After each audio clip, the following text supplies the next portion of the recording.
Join us in a festival that promises to be extraordinary, because Bali is extraordinary.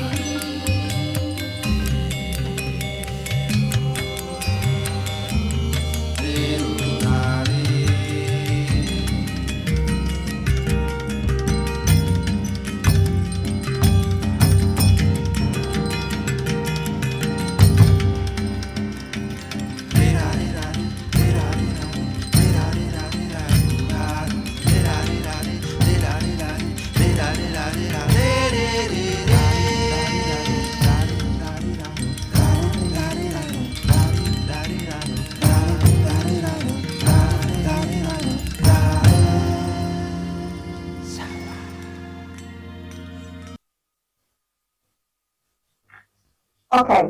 Hi, everyone. Welcome to Ubud Writers and Readers Festival. I'm your moderator for this event. My name is Evi Mariani. I'm unfortunately not in Ubud, but in South Tangerang. So this year, the festival returns with the theme Mulat Sarira, self-reflection, which is drawn from a Balinese Hindu philosophy. From 8th to 17th October, we will explore the meaning of self-reflection, cultural introspection, and human rights, examining who we are, what unites and divides us, and what drives our actions. So I have introduced myself a little bit. My name is Evi Mariani. I'm a co-founder and I'm the executive director of Project Mudatui, an initiative, a public journalism initiative that serves the underreported and hold power accountable. With me is the speaker is Vincent Bevins. Hello, Vincent. It's very good morning there, right? Yes, I'm here in Sao Paulo, Brazil. It's 6 o'clock. But yeah, thank you so much for having me. I apologize if I'm slow, but yeah, thanks so much. Thanks so much for having me. Yeah. Thank you for joining us, even though it's very early on a Saturday. Thank you. So I'll read Vincent's bio. Yeah. So Vincent Bevins is an award-winning journalist and correspondent covering Southeast Asia for the Washington Post. He previously served as the Brazil correspondent for the Los Angeles Times and worked for the Financial Times in London. He has written for the New York Times, The Atlantic, The Economist, and The Guardian, among others. He speaks Spanish, Portuguese, Indonesian, and basic German. Wow, that's impressive. And Vincent Bevins' bold and comprehensive debut work, The Jakarta Method, highlights his incisive reporting for the Washington Post and uses declassified documents and eyewitness testimony to reveal a shocking legacy that spans the globe. So let's start. Let me first start with question about your book. Of course, The Jakarta Method. It's a incisive book. You interview like a lot of eyewitnesses, and maybe you could tell us and hear the participants as well in Ubud Writers and Readers Festival the motivation. Why did you read? Why did you write that book? Yeah, that's a great place to start. Yeah, as you said, I interviewed a lot of people in Indonesia, but also around, I think, 12 other countries, from Latin America to other parts of Southeast Asia. And sort of the idea from this book came out of the same impulse that has driven sort of all of the journalism that I've done in the last 10 years, even though it's sort of a book that ends up being critical of of certain aspects of the journalistic tradition in the English-speaking world. I really just kind of arrived in Indonesia with the intention of covering the region for the Washington Post for a while, and I was looking around for the stories that would, fulfill fulfill that mission. I was trying to do a decent job as a journalist for an English-speaking audience, primarily the United States, but globally. And when I got to Indonesia, at the beginning of 2007, I found that this story of the 1965-1966 mass murder, backed by the United States and other Western governments, was one that was really unknown outside the country, and far more important, I believe, than most people understood. And then there was this other aspect, which was sort of luck or coincidence, which was that this mass murder episode, which decimated the largest communist party outside of the Soviet Union in China in 1965-1966, had strong connections to other parts of the world where I had experience and contacts into the languages. That this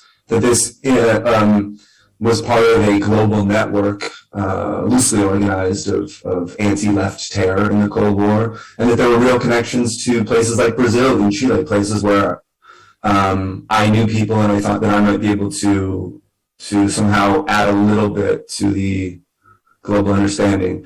I certainly never thought that I would really become an expert on 65 itself in Indonesia. I never come close, really, I think, to anything approaching the real expertise that experts studying this issue have accumulated over the years, and I only really sort of build on that work and build on the work of really brave activists working in Indonesia for decades, but sort of in a very simple and naive way, as a foreigner that was supposed to be writing about that region for a Western audience. I thought, oh wow, no one knows about this, and here's an angle that lines up with what I think I might be capable of doing. So that's why I chose to do it, and that's why I chose to do it in the way I did, which was to put the episode in a global context and try to explain its relationship to a lot of other things in the Cold War that people might already know about. I would like to elaborate more later on the global aspect of your book. I think it's very interesting. But first, let me ask, so how's the reception of the U.S. public about this unknown massacre in an unknown place like Indonesia? Yeah, it's funny that you say unknown place like Indonesia, because I live in the U.S. perspective. No, but I mean, you're absolutely right. I mean, people really, there is a real hole in, especially U.S. knowledge of the country of Indonesia. People really don't appreciate its size or its importance or its historical, the historical role that it's played in so many different ways in world history. But I really kind of thought, because this book talks about something in which the United States seems to be really kind of the bad guy, I really expected to get some negative reception. Well, first of all, my publisher thought that it kind of would just be ignored. The first print run was very small. They didn't really expect anybody to care about it. And then I assumed that if anybody did care about it, there would be some fairly strong negative reaction. There wasn't, as far as I know.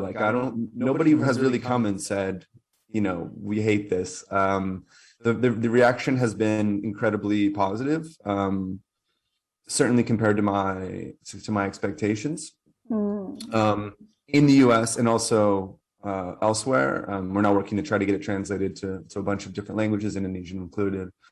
But yeah, I really expected it to cause more of a negative backlash, and I don't really know why that is, but I think perhaps it would have been hard to come at a book which really tries to put certain victims at its center as its protagonists and attacking. I don't know, but yeah, I really expected more of a negative reaction.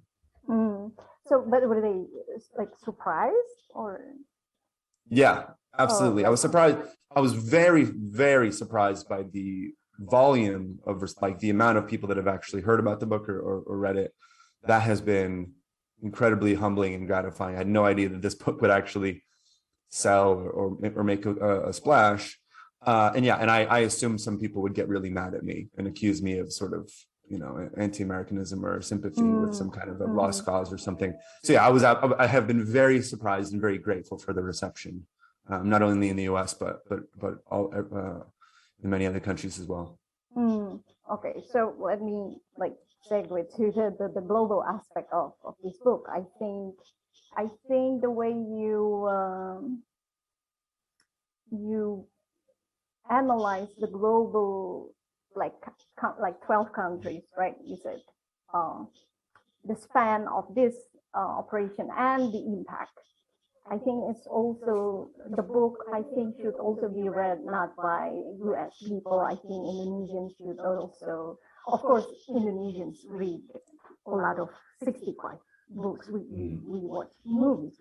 We heard about it in a lot of mediums, through a lot of mediums, right?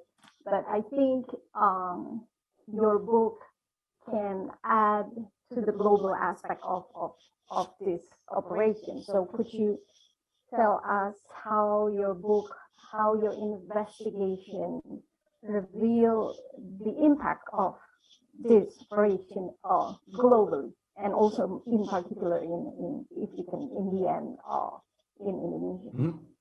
Yeah, absolutely. So as I said at the beginning, I never really try or come close to sort of like figuring out what happened in 1965 in a way that would be unique. I mean, I don't really break any ground at all in Indonesia. I think to a large extent, what the book actually does is it takes what has been established by decades of work by academics and activists in Indonesia, or foreigners doing work on Indonesia, and I simply put that story into a global narrative that starts in 1945 with the beginning of the Cold War, the end of World War II, and goes until the end of the 20th century. And I think by simply inserting it into that global narrative, a lot of connections arise. And I had sort of one specific thematic concern, which was the use of the word Jakarta to signify the intentional mass murder of leftists, which was employed in several countries in Latin America, including in Brazil, where I am now, where a violently anti-communist president is doing a lot of damage to democracy, using the same kind of discourse that we saw in 1965 and 1964. And so when you insert that, when you simply just take 1965 and put it back in its rightful place, which is, I think, really at the center of the Cold War, because I think to a very large extent, the Cold War was a conflict not between the first and second worlds, between Washington and Moscow, but between the first and third worlds, between the Third World Movement in the Global South and the United States, or the North Atlantic powers.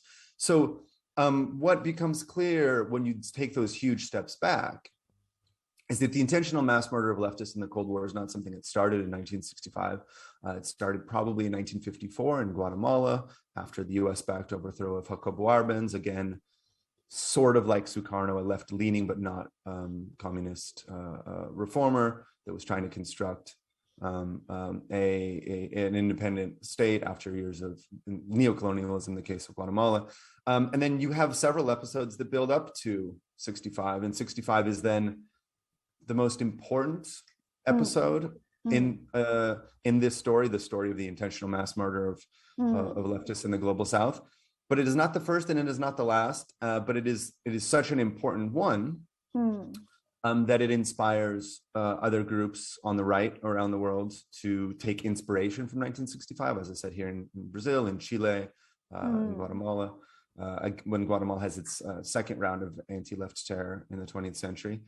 And then on the left, you saw the opposite reaction. You saw a lot of people on the left in 1965 looking at Indonesia and coming to the conclusion that unarmed revolution is impossible.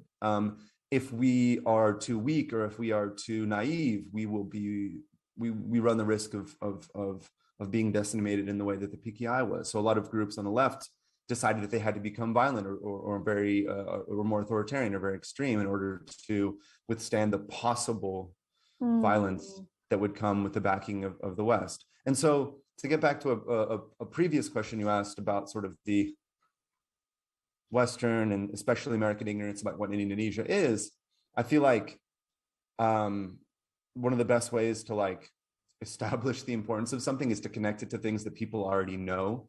So I hope that aspect was somehow effective, because a lot of Western readers, people that would read a book about the Cold War, like they know about Salvador Allende in Chile, they know about Fidel Castro, they know about Mao, like if you can establish where it fits in relation to all those other things, then it starts to make a lot more sense. And it certainly made more sense to me as I sort of tried to map it out with this kind of almost intentionally naive and wildly expanded lens to tell the story. Like I take as many steps back as is humanly possible to put the thing into context. Okay, does really you use Jakarta Method, and also I think in some popular like a movie. I forgot what was the movie. It was on Chile, and there was this revolution, like, and then there's this mural saying Jakarta operation far, far away in Chile. So I think they really used the word Jakarta to describe this operation after 1965. So is it really like, why do they use Jakarta? And you said that it's before, like 1954. Wasn't there any other city name or operation they can use? Why Jakarta? Why Jakarta Method? Why Jakarta operation? I think it's a complex story, and it starts out, I think, well, the first way to answer that is that for people who believed that their job was to crush socialism wherever they could in the 20th century, and that included almost everybody in the United States foreign policy establishment, and it included a lot of people in the British and Australian foreign policy establishments, and it included a lot of the white elites here in Latin America. For those people, 1965 was a huge success. It was, unlike Vietnam, it didn't cost any Western lives. It was over very quickly. And you had, in the period of 18 months, the flip. You know, again, speaking very cynically, this is a very horrible, I think, way to think about the world, but I think they did think this way. 1965 was the overnight flip of a country from a anti-colonial, left-leaning, pro-independence project to just simply fully in the Western camp. And so for a lot of those people, this was a huge success. Look, that worked very well. Basically costless for the United States and for the West to flip one of the largest countries in the world, one of the probably, you know, under Sukarno, the founding country of the third world movement, a really optimistic, forward-thinking and serious attempt to reshape the global order. So number one, this was seen as something that worked. And something that had relatively little cost for the West, unlike all of the other strategies that had been attempted up till then. You know, as I mentioned, Vietnam became a huge mess. The kinds of coups that were carried out in 53 in Iran and 54 in Guatemala were very messy. It was kind of clear that the US was involved, and the results were not so stable. The results in Indonesia were quite stable. Again, if all you care about is Indonesia's position in the geopolitical order, and I'm claiming that many Western officials had this very terrible and very limited view of Indonesia's importance, then it was a victory. Now, number two, under the presidency of Salvador Allende, the democratically elected socialist president in Chile, the U.S. And many local allies, you know, elites in Chilean society, were absolutely committed to crushing this from the get-go. Now, I believe that at the beginning, Jakarta was just a really scary thing to say, right? It was kind of like the way that right-wing, intentionally provocative right-wing groups in the United States might threaten you online with helicopter rides, which is something the Chilean government actually did. And so online now, if you're in any way center left or even in the center, probably someone in the United States has said, you know, you deserve a helicopter ride, which means we're going to throw you out of a plane like Pinochet, the Chilean dictator, threw communists out of the plane. And they're saying it kind of just to be shocking, right? And in 1972, when this graffiti started appearing on the walls in Chile, if you were at all paying attention to the Cold War, you would have known what it meant, Jakarta. You would have known that in Indonesia, there was this horrible massacre that crushed the left-wing party. And I think at the beginning, it was just meant to be the scariest thing you could say to somebody. Jakarta is coming. I met, a woman who received this postcard at her house in Santiago. She was a relatively unimportant official in the socialist government in Chile, and it was shocking because it was like, that's the scariest, that's the most horrible threat you can make against somebody. Now, of course, it actually happened, right? In 1973, with the U.S.-backed overthrow of Allende, they did kill the husband of this woman that I met. The Jakarta threat came into being. Okay. But I believe at the beginning it was kind of like they picked this episode from a faraway place that was kind of known, but to the extent that it was known, it was everyone knew that it was very scary, and that's why it was an effective, I think, threat. Okay, so at that time, that word is a known code word for people in Chile and also in Brazil. Well, so you had to. I traced how this worked. I mean, there was a couple of years of sort of discursive development where in both right-wing and left-wing media, there was the discussion of the Indonesian case. How it became Jakarta is. I tracked that down with some confidence as well. It was a certain anti-communist ideologue that was with Croatian roots, actually. But no, so yeah, there was. I mean, 1965, as I mentioned a second earlier, caused real soul searching on the global left, right? So the different Chilean, for example, left-wing parties got together and tried to interpret what this meant. You had a very similar conversation in many countries. Does this mean that we have to be sort of more like Mao? Does this mean that we have to be guerrillas like Che Guevara? Or is the nonviolent path still possible? And in Chile, the dominant group believed the nonviolent path is still possible.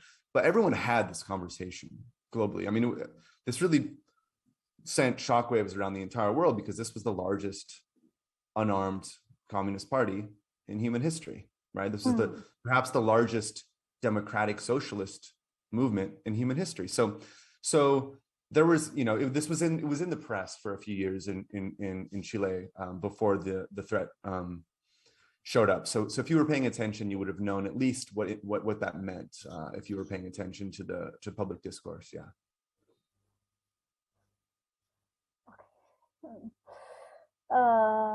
We still have, I think, about 6 minutes before a Q&A session. So I'm kind of curious. You're here in Indonesia, in Jakarta, right? And I think in the book you wrote about witnessing or at least knowing first from someone firsthand, your friend, I think, about that happened in the Legal Aid Institute in Jakarta, where people besiege the office and like chanting anti-communism words. Yeah. So you probably have kind of like some kind of guess maybe. So is it easier to be a leftist in Indonesia or is it easier to be a leftist in the US? Which one is easier? I kind of think, and this is another thing that I want to get across in the book, I kind of think everything is easier in the US. I think this is one thing that... So unfair. No. I mean... No, I mean not to you, it's to the US. No, I know. No, exactly. I mean, this is one of the very, very large stories into which I want to place the episode of 1965. The movement from a world of formal North-South colonization to a world of what Sukarno would have called neocolonization, right? To a neocolonial relationship between the North and South. And again, American readers, to the extent that they know anything about Indonesia, think it's probably just like a really nice place. Okay, Bali, you can surf and there's a beach. You can surf and there is a beach. But I want to trace the very long historical trajectory, which ends with in 2020, 2021, a world where the United States and the North Atlantic are still far, far, far, far, far richer than countries like Indonesia. And when I talk to members of the PKI from 1950, 1960, or just regular people that were sort of active on the left in under Sukarno in the late 40s and the 50s, none of them thought it was going to be like this, right? If you sit down with Indonesians that grew up under Sukarno, went to school in the late 40s and the 50s, they believed that, okay, formal colonization is over, so clearly we're going to catch up, maybe not right away, but there's going to be an equalization. The global South, what would have then been called the Third World, will be able to reshape the global order. And I think to a large extent, the Cold War is the story of the United States and other North Atlantic powers saying, no, you can't. And using all kinds of interventions, some sort of seemingly benign, sort of providing economic support to this party, bribing this party, and others more obvious, like military intervention, like there was in 1958 in Indonesia. And then the particular tactic that I focus on, 1965, the intentional mass murder of people that are getting in the way of the maintenance of, I think, what can be rightly called a neo-colonial order. But yeah, to get back to, so I think it's definitely easier to be a leftist in the United States, even though globally speaking, probably neither the US or Indonesia have a significant left. But in Indonesia, it's very, very difficult, and it's very, but very. At least you can read a Marxist book without being afraid of being arrested, right? At Exactly. least. Or, and to go back to being pelted with a stone by someone, right? Absolutely. And to go back to the beginning of your question, yeah. So at the conference in 2017, the Legal Aid Institute, I went, and I went in the morning, and it was, I kind of spoke to some people, and nothing was really happening. And I got, what I thought I needed, and I went back to my apartment, and then, but in the evening, my friend who was living with me, so my roommate at the time, Niken, she went back, and she was trapped inside all night when they were surrounded. She believed that she might be killed. They were screaming, crush PKI. And she came, I remember very, very clearly when she came back later that night, she kind of just sat on the couch staring at the ground and just kind of was eating Indomie, like, just to kind of try to feel sort of human again. And this was simply for having a conference to talk about the legacy, right? So, and this is another thing that I always try to, especially here in Latin America, thing that I always try to drive home. Places like Brazil, Chile, Argentina, they went through a truth and reconciliation process where the perpetrators of crimes against humanity in the 20th century during the Cold War were declared to have been guilty. The country asked forgiveness for what it had done to the victims. And there was kind of a process to rebuild society after that. I mean, when I first got here in Brazil in 2010, Brazil immediately elected a president who in the 70s was a left-wing guerrilla and who was tortured by the dictatorship. And then there was a process that the entire society went through where it was admitted that had happened. It was very publicly declared to be a horrible sin committed against her. And it was possible for her to become president. I mean, of course, as you know, none of that happened in Indonesia. And Indonesia is a very, very glaring case of a country where this process did not happen. I mean, a lot of the people that I interviewed for the book believed that it might happen when President Jokowi was elected, but of course it didn't. So no, it's unimaginably difficult, unimaginable for an American how difficult it is just to even be, a student that's just curious, as you say, like, oh, what's the deal? I want to read about, Marx and Hegel and 20th century history. You actually have to be afraid. So I think it's incomparable. And I think it's really, really unfair, to use the word that you did earlier. The repression based on the repression imposed on simple sort of intellectual curiosity or political expression in Indonesia. Okay, now we got some questions. Okay, first question. I'll read the first question.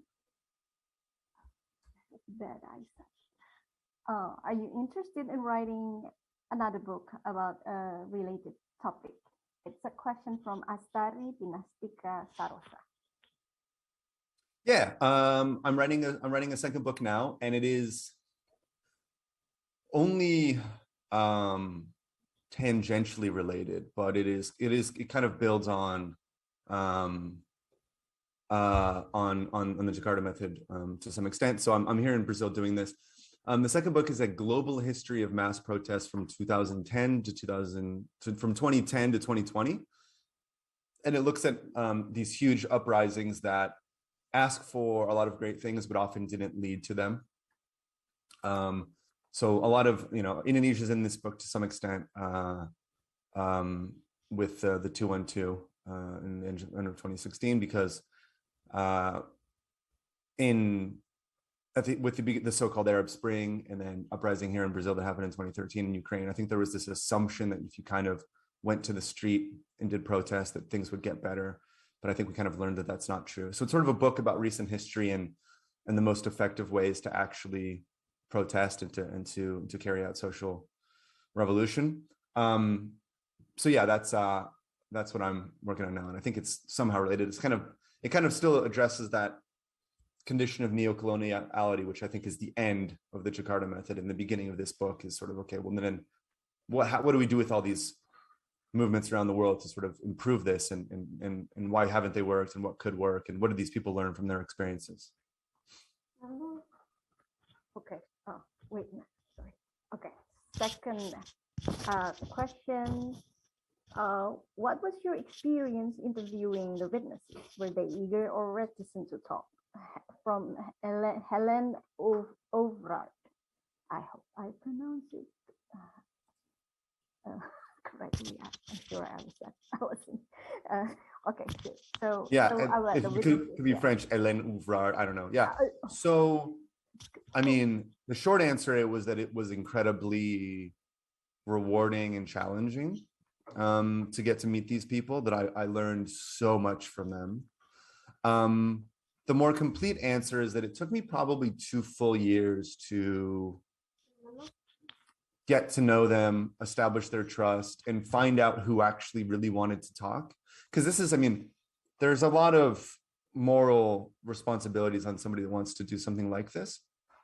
And I needed to make sure that, number one, that I met the right people. Number two, that I explained very clearly what I wanted to do. And number three, that I wasn't going to be causing any harm in the process of doing the interviews.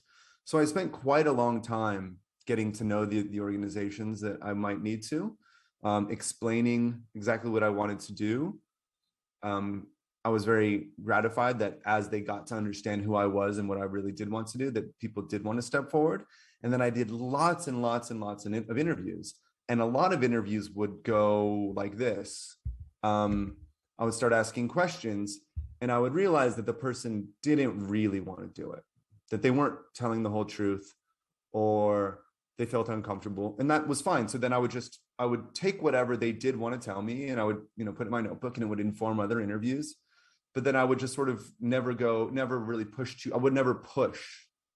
But eventually I met a couple of people that were very sharp and really just wanted to do this. They liked talking about it. They were really ready to do it. And I ended up speaking to those people for over the course of more than a year. I'm still in contact with a lot of them. So it was a really, I intentionally gave it a lot of time, because I felt like forcing it would have been immoral and counterproductive. I really had to patiently introduce myself to this community with the help of a lot of friends from Jakarta and Bali that helped me to make these introductions, and then very slowly get a sense of who really wanted to talk, who really wanted to do this. And I'm incredibly glad that I did it this way. But it took probably 2 years to finally get to the stories that that I would put in the book.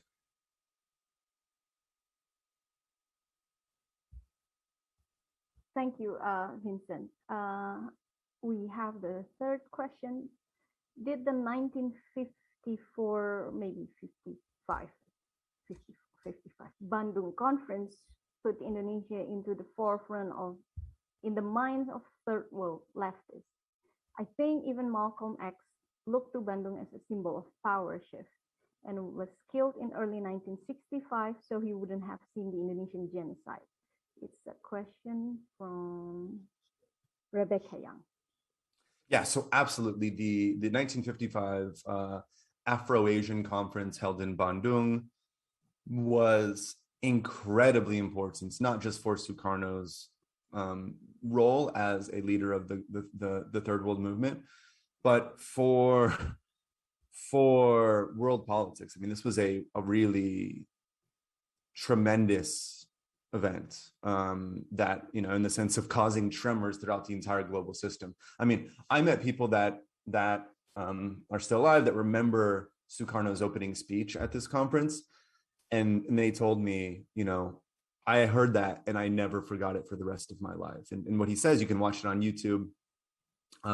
This is the first ever conference in which the so-called colored peoples of the world come together without white people organizing it for them. This really cemented the Third World's project into something that was kind of an idea, into a formal movement. These people got together, and despite their very, very real differences between the range of countries that were represented, they got together with sort of some very broad goals. And, you know, the quickest way to summarize them is anti-colonial independence and reshaping the global system to be more fair to the countries of the global South.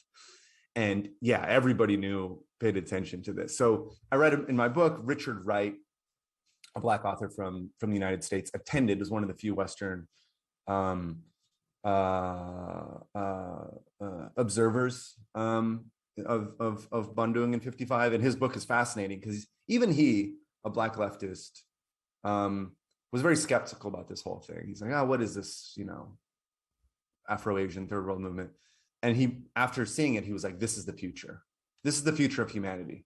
This is going to work. And I had no idea the extent to which colonialism had degraded dignity for many people in this country. And so, yeah, I mean, this was something that, again, for English speakers or the English speaking world, this is something that has been totally forgotten, and it mattered so much for the middle of the 20th century, for what the Cold War was all about. Getting together the countries of Africa and Asia with the common goal of reshaping the global order in a way which would allow for full and real post-colonial reality. And then, of course, in 1965, they were trying to add Latin America. That would have been the Tricontinental Conference, and Indonesia didn't attend because, you know, the Sukarno government had been destroyed. But yeah, this absolutely put Indonesia and Sukarno at the center of global politics.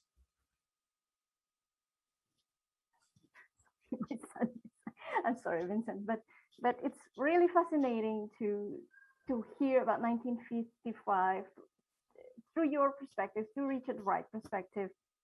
And I'm born in Bandung, and I think every year they celebrate this konferensi KAA, but with nothing, not the spirit that you mentioned, not at all. It's just like flags of the countries flying and a very ceremonial, but there's no like colonial uprising or whatever, not even a discussion on decolonization or anything like that. So it's very unfortunate.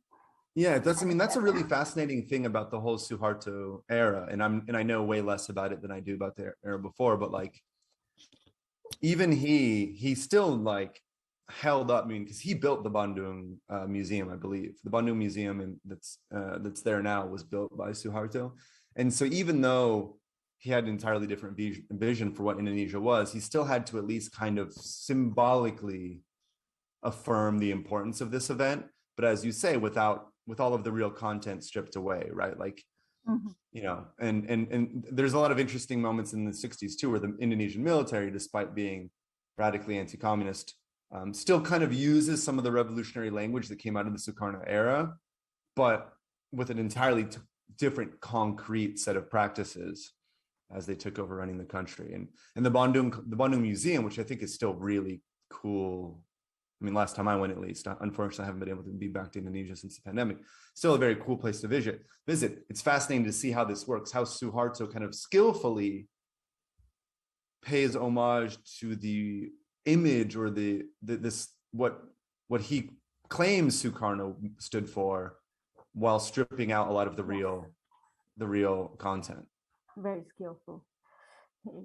So I'm sorry about my son trying to. No, it's great. It's good to see him. So we still have 3 minutes now. Ignore me. How could I ignore you? Should I ignore me? He said.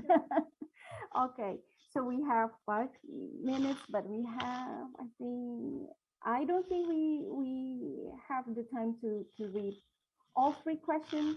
So I will read one question. Can you tell us briefly what happened in Bali during the 1965 massacre? And before the closing, before the time is out, after you answer this question about what happened in Bali, could you please comment something about the Nobel Prize?